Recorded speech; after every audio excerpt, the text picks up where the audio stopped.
Ladies and gentlemen, welcome to Poland Daily History. I'm your host, Benjamin Lee, and today we are here at the Łazienki Royal Park, a special place in the center of Warsaw, the heart of the city. It has many historical events that transpire throughout Polish history, a lot of historical buildings, and wonderful places to behold. Thankfully, the place survived the war and was able to provide a place for generations to admire. Together with our guest, we will see all these beautiful places such as the Royal Theater, the palace on top of the water, and even more. Join us in Poland Daily History, and we will take you on an adventure.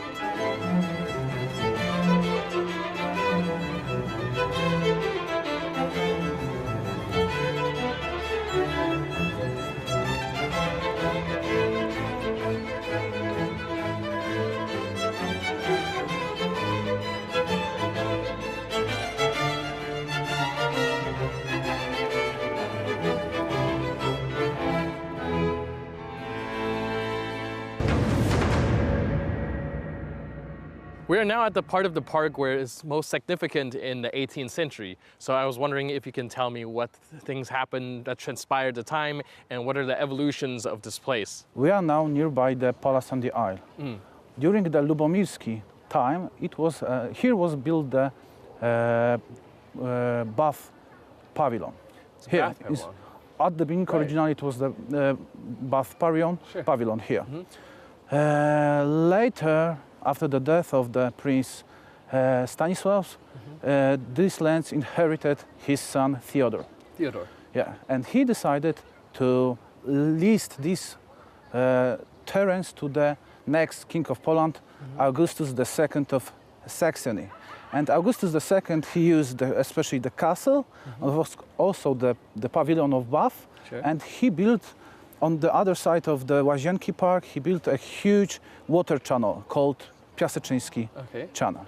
After that, inherited this place next king and Augustus III of Saxony, but still the owners were the Lubomirski family. So kings, they had only a leasing of this park. The park was leased here on to the second half of the 18th century.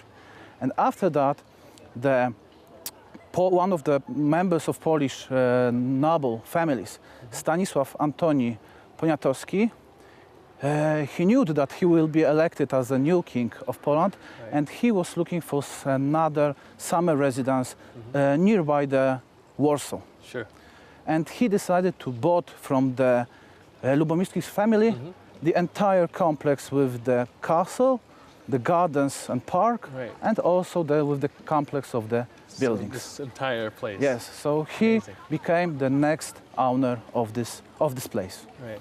And who would you say is responsible for the building, the constructing of this magnificent palace over here?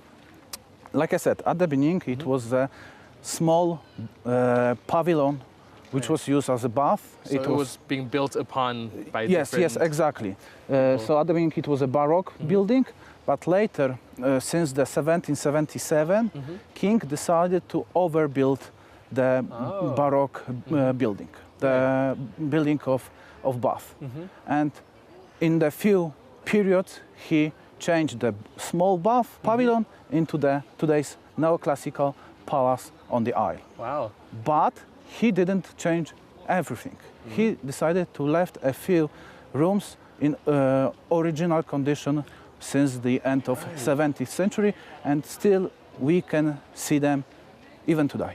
Even till today. So it till would be today, like pieces of the fragments of different histories pieced together. Yes, it's joined. I guess that's why it's such an historical monument in Warsaw. We are sometimes saying that the King Stanisław, he was uniting the Baroque style and neoclassical, and sometimes we are saying about the Stanislavian style in the architecture. King, at the end of his reign, decided to live in the palace, of course, in every summer time, because the Łazienki changed to his summer residence, and also he decided to remove the deep forest from here and they built a park into the English style.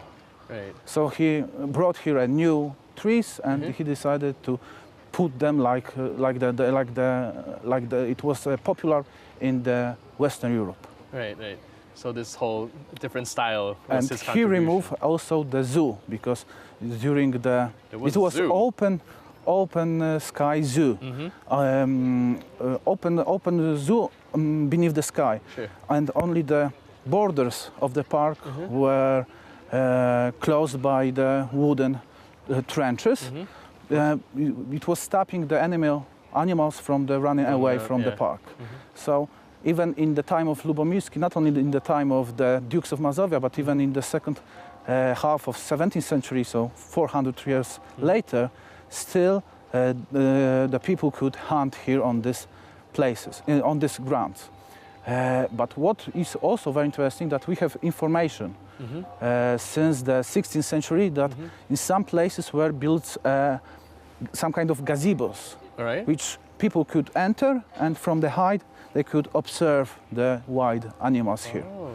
And these wide grounds, we can say that changed during the reign of the Stanisław August, from the deep wide forest into the organized English-style garden.